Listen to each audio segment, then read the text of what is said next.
Okay, we are recording. Jodie Harsh, how are you? I'm really good, thank you. It's good to be here. Lovely, lovely, lovely. Well, look, before we start on your playlist, I want to ask you to sort of cast your mind back a few months to a point where the world seemed to stop turning for almost a couple of years, Yeah. and like myself, that we rely on the nighttime economy to pay Yeah. the bills and things like that. Talk me through lockdown, how you found it personally and professionally. Well, I was in bed with COVID just before the first lockdown, and that was maybe about 3 weeks before the actual first lockdown came in. Love the fact you was even on ahead of the trend with COVID. Always. I was like OG. I was like that proper OG strain of COVID that was like really like that really hard strain.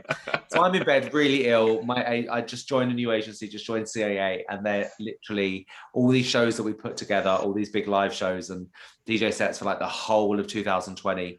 I was just getting cancellation emails every day, and I was like, oh my gosh, when am I going to perform to a crowd again? Yeah, Where's the money coming from? Where's the blah blah blah? Blah blah blah. Like everything's shutting down, everything's being cancelled for everyone. It's hard to sort of keep that perspective on, oh, this is actually happening to everyone when it's literally like, so new and fresh and everything's yeah, leaving your own calendar. You're kind of like, I get this is happening for everyone, but the fuck am I going to do?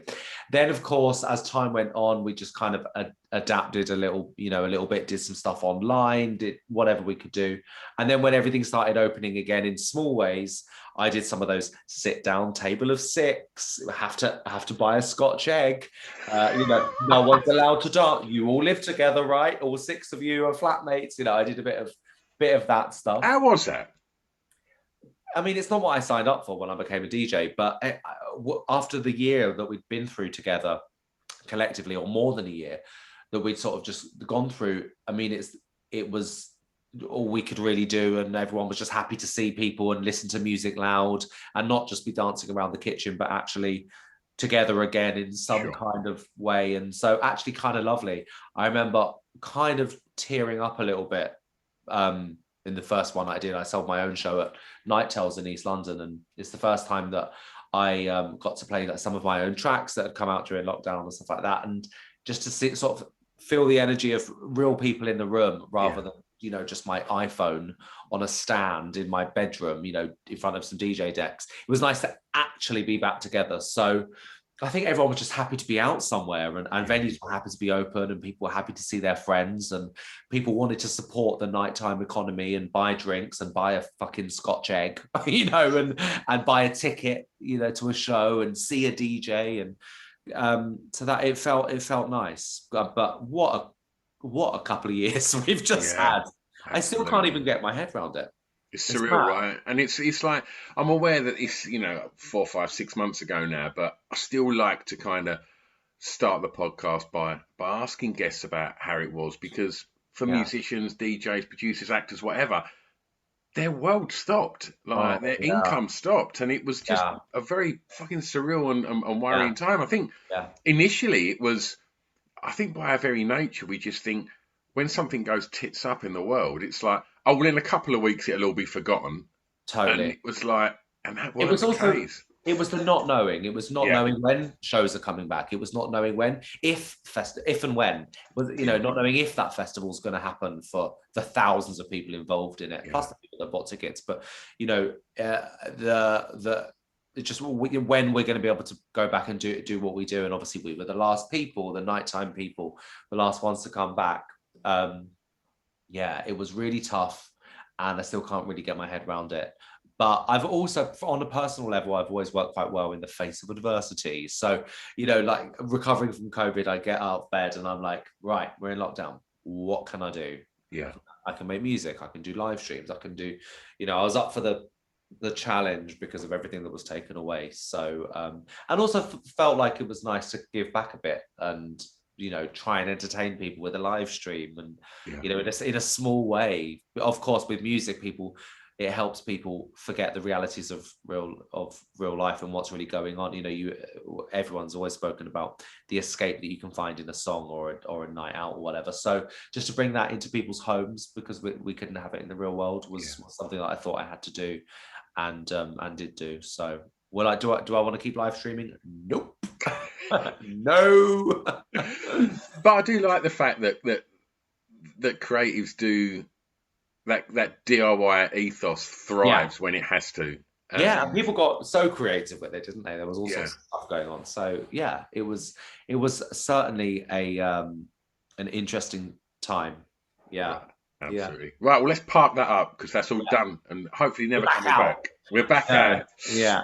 Okay, so I'm going to ask you to start your playlist, Jodie, and I'm going to ask you, please, first to tell me the song that you regard as having the greatest ever intro, please. Okay, super queer culture vibe right now, straight in at the top. Let's Have a Kiki by the Scissor Sisters. It's a phone call by Miss Animatronic, who it's basically it's sort of like a phone call to a friend to invite them over for a kiki, an after party after the club, and it's so New York and it's so attitudey and it's so full of every like New York queer underground culture slang word, and I'm just completely obsessed with it. It's so good. I've got the acapella as well. I play it in my set sometimes, and love it. I loved it. I loved it. Tell me about intros as a DJ. So, is there various intros for various locations and crowds, and when you do select that intro track, do you start big? Do you think, right, fucking grab them right from the off, or do you kind of build them up? Nowadays there's a remix of My House, my single that came out during lockdown actually. I tend to start every set with that particular remix right now, just because it builds in quite nicely, and it just feels right that it's kind of like my theme tune. So I start with that basically. But historically I do something different each time. If it's just a club DJ set, I'll just keep mixing in from the other DJ. Like I won't stop the music and start something broken down. I'll tend to like mix in. I think it's a bit more respectful when you take it over from another DJ. But that's just me. That's just me. Yeah. So. Okay. Well, I'm going to take you back for track 2, and I'm going to ask you, please, Jodie, to tell me the first song you remember hearing that had an emotional impact on you, please. So it's a Madonna song. It's Frozen. I loved Madonna when I was a kid, and I remember when Frozen came out and thinking, this is a game changer. That William Orbit production. I think it's the thing that made my ears prick up is all those. Obviously, that's the great song, but all the orchestral layers and all the counter melodies in there as well musically, and it's obviously she's a pop star. It's a pop song, but musically it's just so dark and orchestral and interesting. And I was completely obsessed with it. And it had the amazing video shot in the desert at night, and it was just it ticked every box. Like it was interesting. It was very super musical. It was avant-garde in comparison to everything else that was in the charts, which was really kind of indie pop, I guess. It was a huge curveball for her as well as a pop star, you know. Absolutely. So where was you then? Where was growing up? I was at school in Canterbury, in Kent. That's where I grew up. When I was 14, I started going to school in London. So I'll be in London for the weekends until the weekend, then I'll go back home. So, yeah. Tell me about the early years in Canterbury. How was that growing up there? Boring. Couldn't wait to get out. Could not wait to. I felt as lovely as Canterbury is, and I go home and see my family quite a lot. And it's a lovely city and it's really beautiful. But I just wanted to be in London. I just wanted to get out of. I just wanted to run away. Which I often did, literally. Yeah, I couldn't wait just to be in. I was attracted to the bright lights in the big city, and you know, I wanted to be in Soho, and I wanted to be around some proper grit and some, you know, interesting characters. And I felt Canterbury was a bit small town, small-minded, maybe. Lovely place to grow up, and I wouldn't change that. But I definitely wanted to get to London. Yeah. Okay. Just one more thing on the Madonna track. Yeah. Pinpoint the emotion when you hear it. What is that emotion? Introspective. Yeah. Um, yeah, I think it's that. I don't know. It's quite a sad song. There's a lot of yearning in that song. Um, there's a lot of like, I don't know what the right emotion would be though. It's just quite sad and dark and deep, and Yeah. it requires thoughts when you hear it, and that's also helped with the amazing orchestral, Yeah. all the strings and stuff like that. That kind of adds. William Orbit's so clever about how he puts together his music and the layers. There must be so many stems when he bounces down a project. I can't even begin to imagine, and so many interesting sound effects and stuff. I love it. I think Madonna's, I mean, she's fucking Madonna. She can do what she wants, I guess, but she's Yeah. always just been on point when it comes to picking the right producers, as early back as Jelly Bean, right the way through. Totally. Yeah.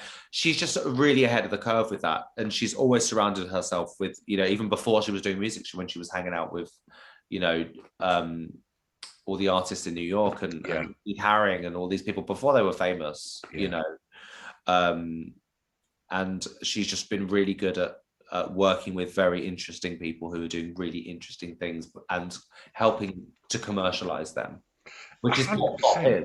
That's what pop is, right? So completely. yeah. It's I think you know maybe young people looking at Madonna now from a distance, would see her as this almost not disposable. I'd never use that word, but like just as a kind of another pop star. But I think certainly me being the age I am, growing up and seeing the impact of Madonna drop when Lucky Star and Like a Virgin dropped in that, and then to just watch that career just develop, and Totally.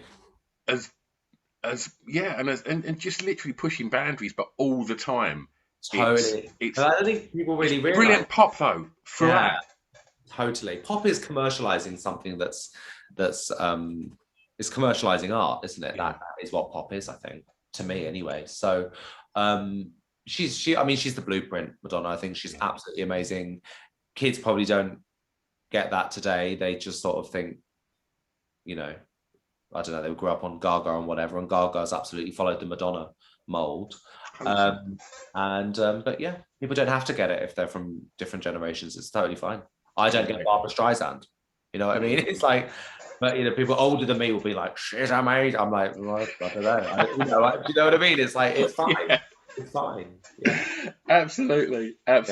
The amount of people that I run a club in Essex called the Pink Toothbrush, and the amount of people that's been going for like 30 odd years, the amount of people that come down that haven't been for 15 years going, well, it's not as good now. And it's like, well, no, of course it's not, because times change and the music that was important then to you isn't important to somebody 15 years younger than you right now. It's totally.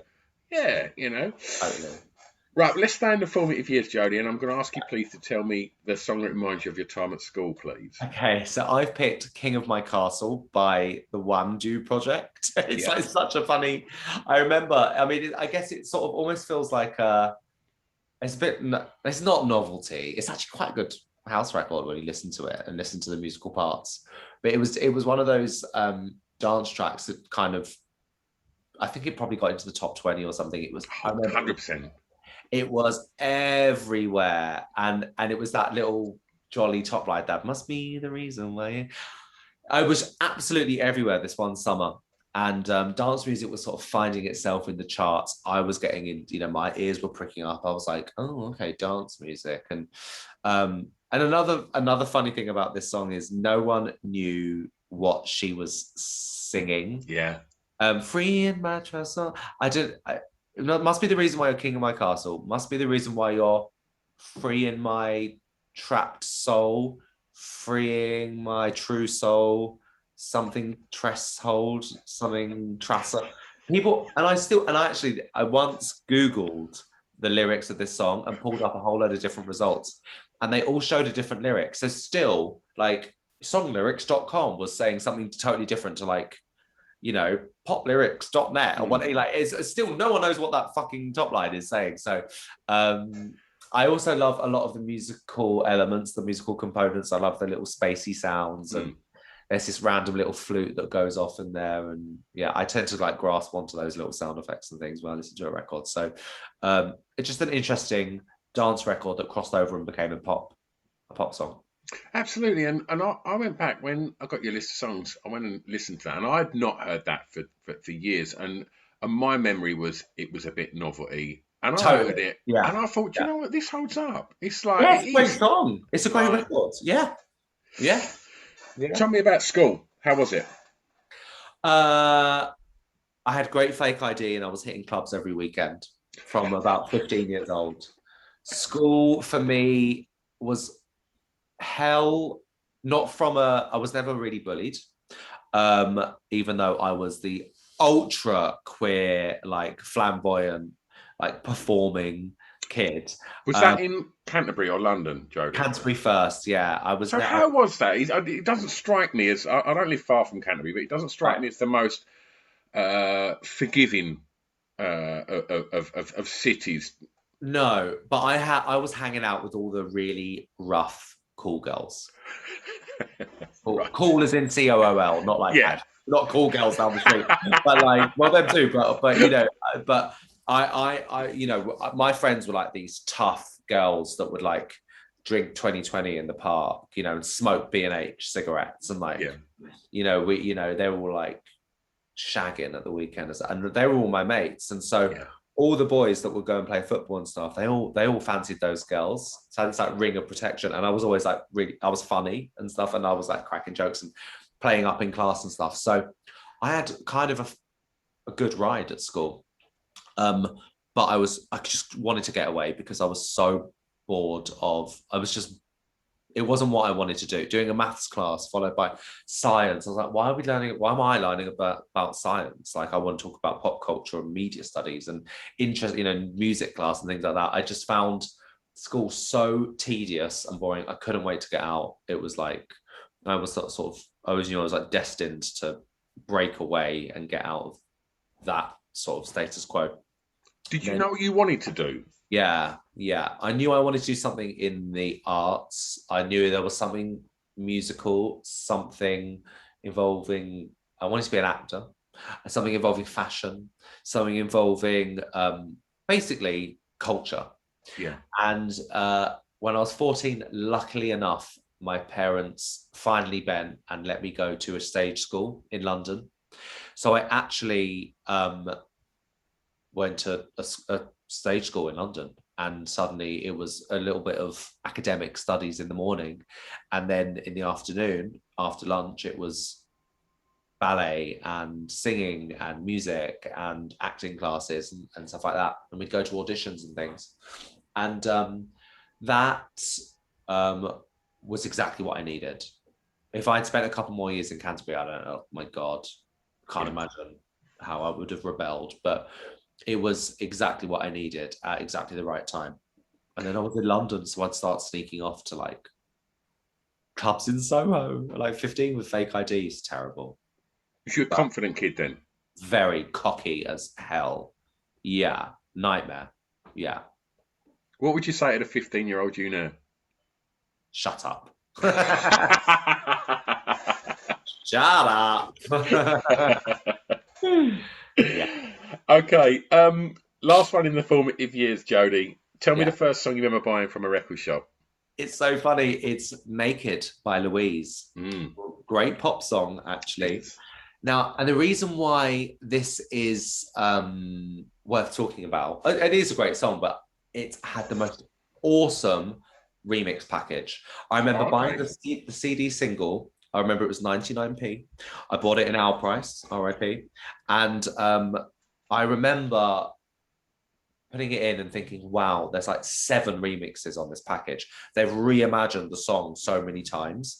And that was one of the things that got me hooked on dance music, because I can't even remember who the remixes were by at this stage. But there were so many different versions of this song and so many like pumping dance remixes. I'm sure the thought behind all those remixes were for the gay clubs, but I was like obviously too young to even know about that stuff. So I just remember thinking, wow, this song's just reimagined again and again and again and again on this. This is so cool. So that introduced me to the notion of remixes and that side of music. I'll get back to record shops in a minute, but I just obviously just asking you about confidence there. I also want to ask all of the areas that you said that you was interested in working at, you know, whether that be fashion, you know, something within in culture. Confidence can get you so far. Yeah. But all of them industries are so fucking tough, and DJing is so competitive. And tell me about your relationship with drive, please, Jodie. Well, I've always had it, especially like I had a really big falling out with my dad, and I think that gave me an extra push to maybe prove him wrong or something in my head. Maybe subconsciously, but I've always had it. I've always had drive, even since I was a little kid, when I was sort of like planning out my week and like knowing that I was going to drama class on Saturday morning first thing and blah, blah, blah, when I'm like 11 at school, you know. Like I've always been very like structured and driven and ambitious, I think, as well.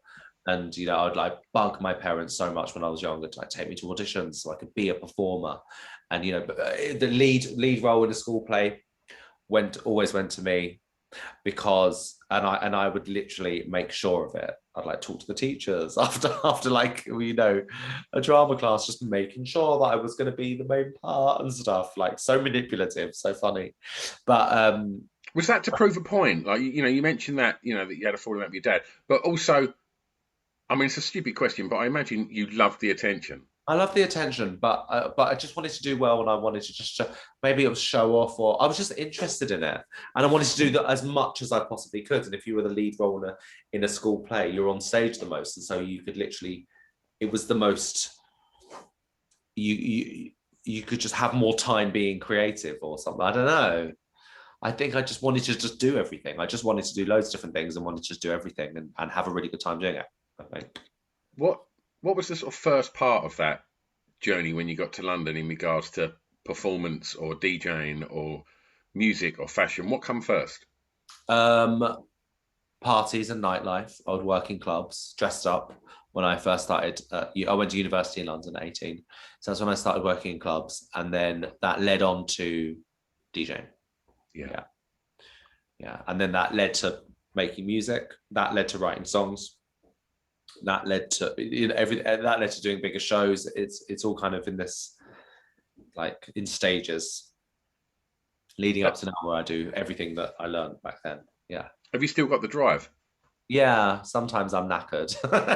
Like, sometimes I'm like, oh, I take as long a holiday as I possibly can, and like one in January and one in the middle of the summer, just to sort of like have a complete breakaway. I do still have the drive, and I think it's because I can switch it on and off.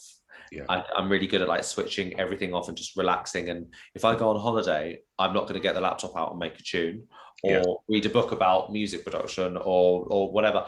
I switched completely off, and I think that's really important. Like, literally like a light switch. And I think that's quite important for me to have remained driven and interested and engaged in what I do, because I love what I do.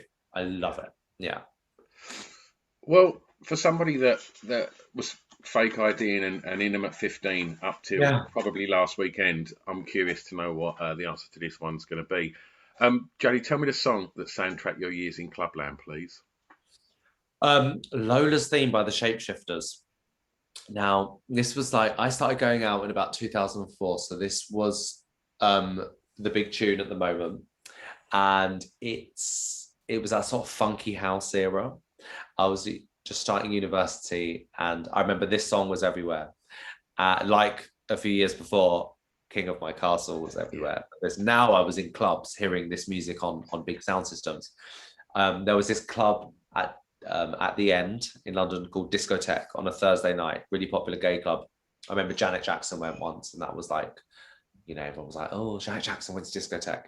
And they always used to play this song there. It's a sample from a Johnny Taylor record, I think. Like an early 90s R&B record. And I just love this. I love that funky house sounds, and it felt a bit disco, loads of compressed drums and stuff. And I just remember this record just felt so nice and like luxury, and the strings, there were strings in there. Yeah. Jodie, tell me about. I'm always interested to know with DJs.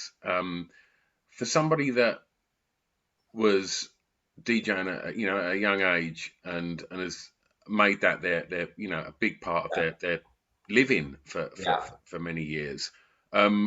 Tell me, do you like to go clubbing, or now you've seen behind the curtain, do you feel like you've lost anything because you've been the other side of it? Yeah, I don't go clubbing that much because I am out so much. Sometimes I'll finish a show and then go to something else, go to someone else's party or something, or some other. I mean, last week I went to see Honey Dijon play at Coco, and that was quite rare for me. I don't hit the clubs that often when it's not for work, but that's mainly just because I work so much. Yeah, and it's quite sort of, when I do get a night off, which is quite rare, I will, watch The Real Housewives of Beverly Hills on my TV, because just completely switch off. Like, we're just talking about how I like to switch off. Yeah. But I adore club culture. I love being in it, and I'm in it so much already that I don't, it's not like, oh look, I've got a random Saturday night off. What's happening? Where can I go out? Where can I go dancing? I don't really do that. Yeah. Very much. Yeah. Track 6, Jodie. I'm going to take you home and ask you please to tell me a favourite song from an artist from your home county, please. So I had a little Google of artists from Kent, and it showed me that Fatboy Slim was in there randomly. I did not know that he was from Kent, and I always think of his Brighton, because I guess he's lived there all his whole life or something. But apparently he was born in like Dartford or something in Kent. So I'll go for him. Love Fatboy Slim. Love Norm. That album that blew up, I thought, what was it called? The one I was a kid when it came out. Come a Long Way. Come a Long Way, baby. Yeah. That album, we were into that in my house. I loved it. The way he plays with samples, I think, is really clever. He doesn't take it too seriously. He's super fun.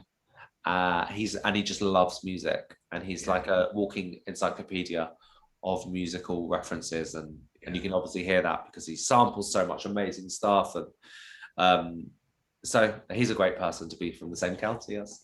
Absolutely. He come on here about in lockdown. And, he had him as a guest. He's great, right? Oh mate, it was so much fun, and I'd had Lindy on from like Lindy Layton on a little while before that, and just hearing their story, and you forget like that Norman had like probably the biggest fucking summer hit that year with "That'd Be Good to Me," and like totally, yeah. And then that's without Pizza Man, that's without the House Martins, and just his whole thing is just like, we talk about Madonna evolving and kind of trying different things. Like, never underestimate Norman Cook, because Jesus are fucking legit. Like, pioneer. Now his kids are DJs as well. So that's which I love. That's so cool. Absolutely. Right, last track, Jodie, and you get to be tastemaker, or I believe the kids call it influencer now. Okay. Jodie, tell me a song that you think many people may not know that you would like them to hear. So my favourite band of all time is D-Light. They represent so many things that I'm interested in, and they're from that early 90s New York era that I'm completely obsessed with, and I love all their music. Obviously, everyone knows Groove Is in the Heart. It's like a wedding tune now, isn't it? But they have a track called ESP, which I just think is so sexy. I love the bass line. I think D-Light they're just eternally cool. Lady Miss Keir on vocals. Have you ever met her? I haven't. I would love to. Oh mate, I was in love with her. Really? Oh my gosh, she was. I mean, I would have been 15, 16 when that record dropped. in that cat suit. Oh my God, she looked Yeah. incredible. The whole band looked fucking mad. It was Yeah. brilliant. Yeah, that's just so cool. There's a really great film called Wigstock, which the whole thing's on YouTube, and it's a documentary about this festival that this drag queen called Lady Bunny put on, a free festival in New York in the early 90s. And there's all sorts of, they basically follow the festival's production for a year, and then it culminates in the actual festival taking place.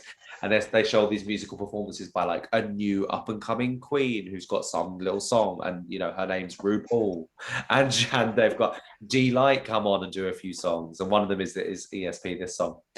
It's just so cool. It's really worth checking that out. But I love them. I love their catalogue is amazing. They obviously haven't made music for 28 years or something, but they're great. Their D-Light's they're just so cool. Yeah, absolutely. I think ESP was a single. I think it may even have been the follow-up to Grooves in the Heart. Yeah, I think you're right. Yeah, and I think there was a B-side called Pussycat Meow. It was.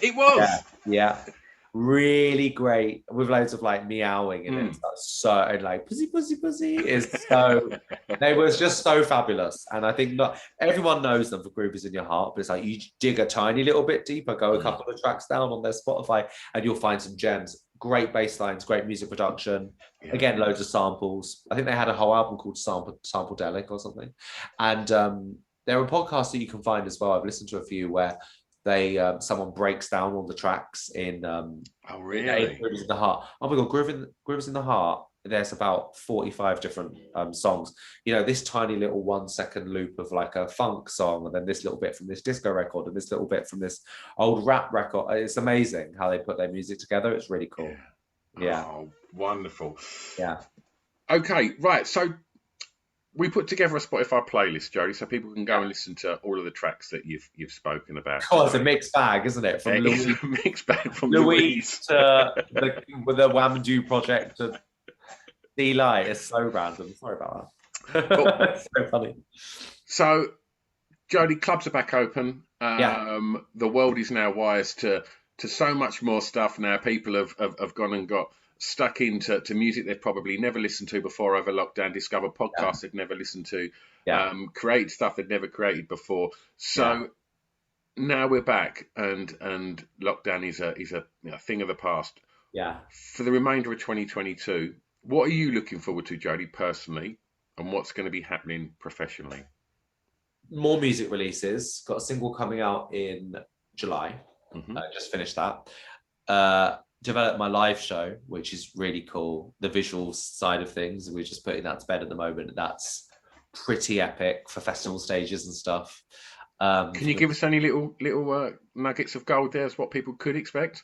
Just like a really mad visual show. I really want to I love marrying the visual side of what I do with the musical side. So the two things are kind of like very important to me. Yeah. So I just want to have like one of the best visual shows out there of any DJ. I just feel like now I have the means to do it. We're just trying to develop things that are really, I mean, I'm not quite Eric Prydz level where I can have like a thing that makes a 3D hand go into the audience via this special technology or something, but love to get to that place where I can do stuff like that. But just making loads of really cool visual stuff. Yeah. Wonderful. Jodie, it's been a real joy chatting records with you, mate. Thank you so much. You're so welcome. Thank you for having me on. Jodie, if people want to keep up to speed with everything you're up to, where's the best place? At Jodie Harsh on Instagram and Twitter and everywhere. I'm there. You can find me. Wonderful. Thanks loads, Jodie. See you later. Jodie